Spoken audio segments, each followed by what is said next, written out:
Next up, Neta Tamir.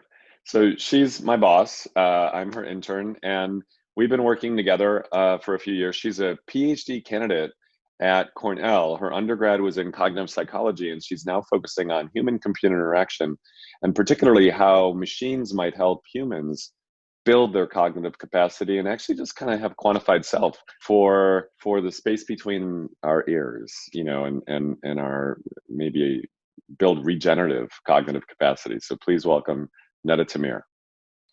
Hi, Mickey. Hi, everyone. Thank you for having me. So I'm Neta. I'm a PhD student at Cornell University. And for the past 2 years, I've been working with Mickey on some really cool and fun stuff. And we're going to share with you some small bits of it. We hope you're going to like it. So we were very interested in understanding the role that cognition plays in our life, and more specifically in our decision-making process. And in order to understand better the context of that, we decided to create an information architecture model for that kind of process.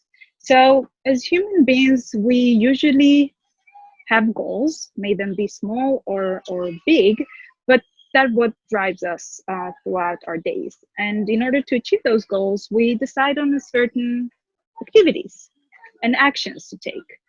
But those activities are very much affected by many factors that are constantly playing a role.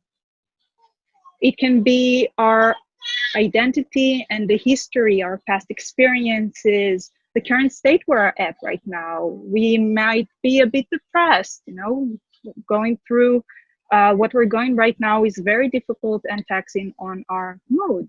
So that might have big effect on our actions, the preferences and our needs. But also we have the context itself, right? Right now, for example, I'm sitting on a rooftop in Tel Aviv. There's cars that are honking, and there's a small, very cute baby that is playing here. So obviously, it affects my thinking right now, my cognition. But we also have the time of day, the when. It can be in the morning or in the afternoon. If you're a morning person, there are certain things you should do in the morning and not wait till the evening. And there's also whom we're doing the activity with, the action with. Some people will help us in certain things and some less. And there's also externalities, events that are beyond our control, like government policies. But we also have the resources. We have the artifacts that we're using to deliver a message or make a decision. For example, right now, I'm using a presentation to show you some of the work that Mickey and I are working on. There's methods and skills that we've acquired throughout our life, and we have our cognition. Those small things that basically is the fuel for everything we're doing.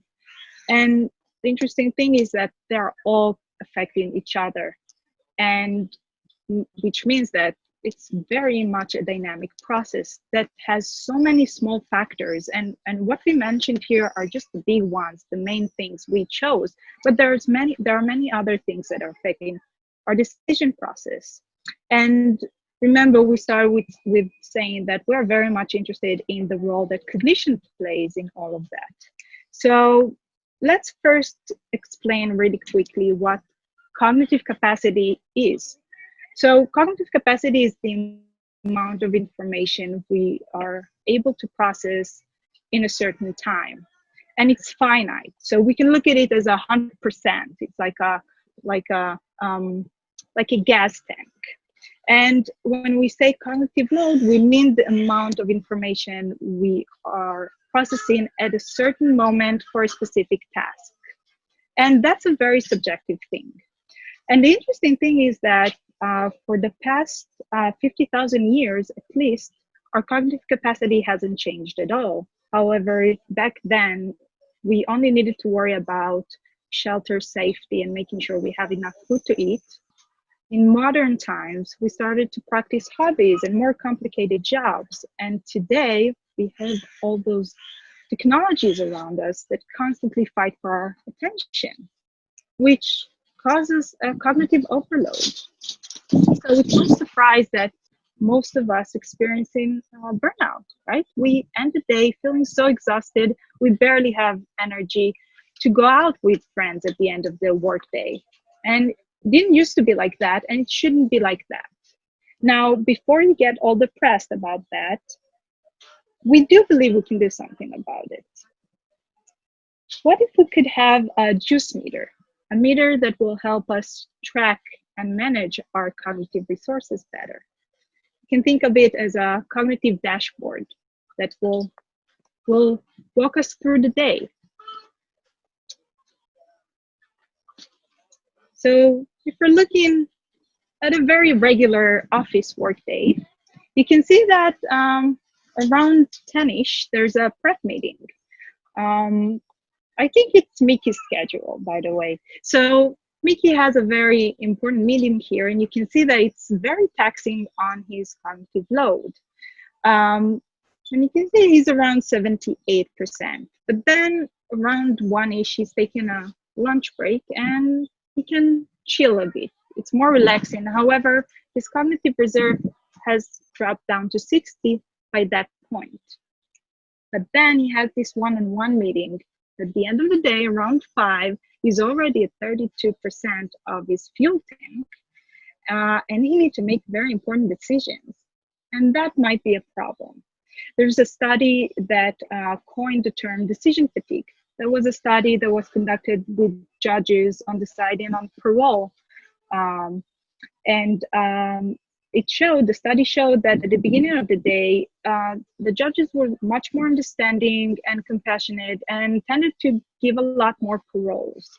But as the day progressed, they became less understanding.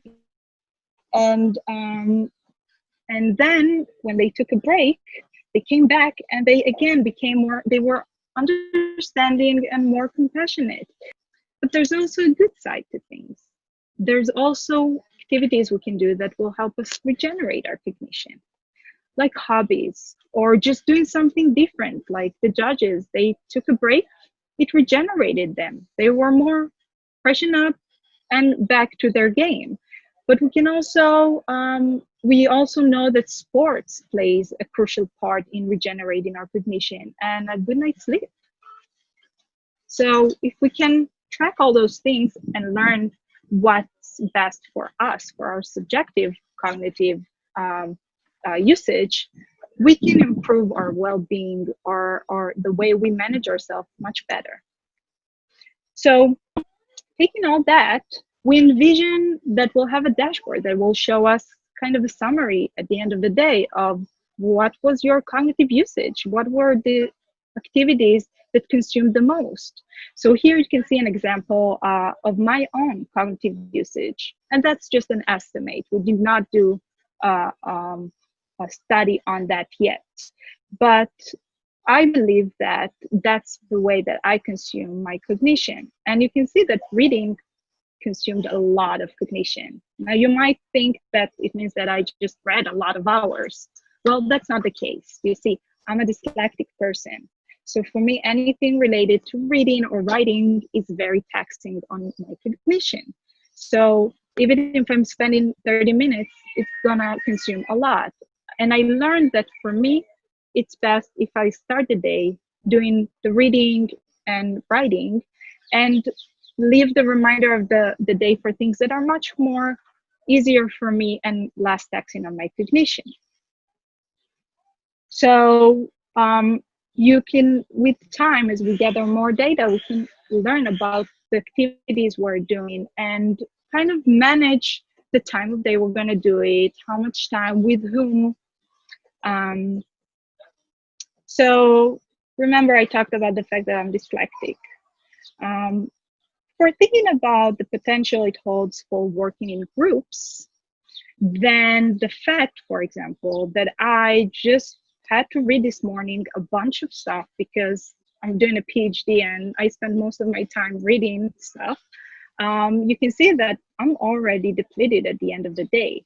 However, Mickey is not freshened up because for him, reading it's like super early in the morning, right? Yeah. And I love reading. Like I fall into a book And I was raised in a reading family, and I don't have dyslexia. I have other challenges, but I don't have a problem with that. In fact, maybe when we team up, I end up having the energy that you're lagging. I mean, it's later in the day for you. It's super early in the morning for me. So time of day matters. So this is kind of fun. How do we team up? And maybe the point in this is we don't want to necessarily look at yet another dashboard all the time. We want to kind of have a baseline, and then we want it to fade in the background, but help us sort of build habits where we're actually working together with people that complement us, that give us sort of cognitive diversity and the ability to really get the best out of all of us. So Neta, what might this look like in the physical space? What might this look like if we were actually thinking about a new kind of way of building a community, or even an office or a meeting or something like that?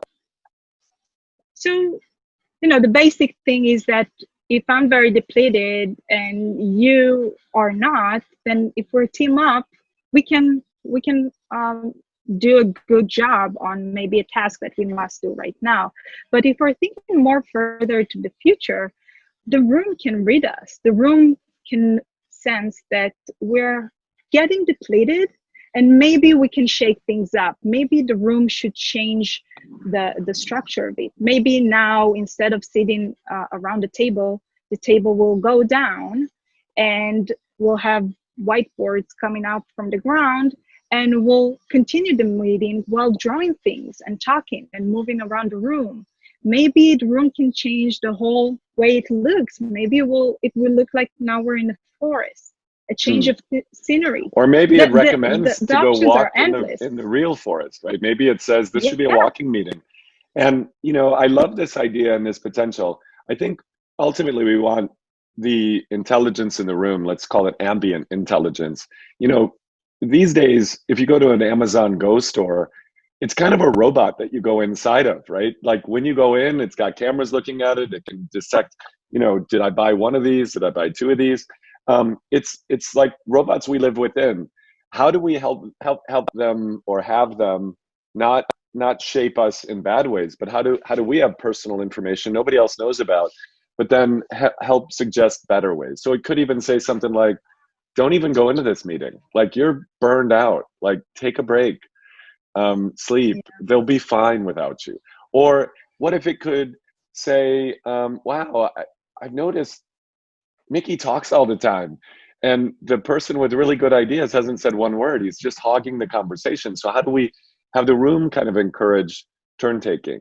Or just look at the artifacts. If you were drawing and I was drawing, are we drawing together, or are we miscommunicating? Do we think we're talking about the same thing or not? So there are a lot of potentials here. Thank you so much for joining us, and I'm hoping we can just get back to doing the research and maybe do some interesting pilots with a whole bunch of other people. Thank you, Mickey, and I had a great teacher, so thank you. And thank you all. Stay safe. I had a great boss, so that's good. Hope you enjoy it. Okay, bye-bye. Bye, thank you.